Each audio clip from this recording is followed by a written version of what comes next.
প্রথমবারের মতো আয়োজিত সাফ নারী ফুটসালে চ্যাম্পিয়ন হয়েছে বাংলাদেশ।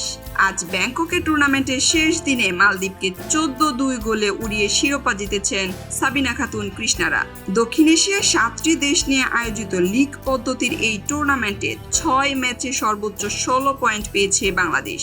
দ্বিতীয় স্থানে থাকা ভুটানের পয়েন্ট ছিল 5 ম্যাচে 11।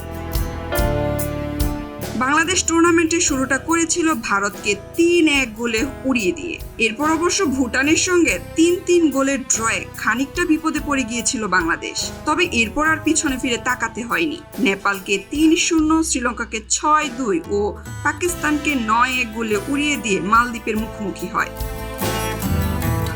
নিজেদের শেষ ম্যাচে তুলে নেয় 12 গোলের ব্যবধানে বিশাল এক জয়। ইতিহাস গড়া হয়ে যায় তাতে। মেয়েদের পাশাপাশি ব্যাংককে চলছে ছেলেদের প্রথম সাব ফুটসাল চ্যাম্পিয়নশিপও। 5 ম্যাচে 15 পয়েন্ট নিয়ে এরই মধ্যে শিরোপা নিশ্চিত করেছে মালদ্বীপ। বাংলাদেশ 6 ম্যাচে 7 পয়েন্ট নিয়ে পঞ্চম হয়ে টুর্নামেন্ট শেষ করেছে।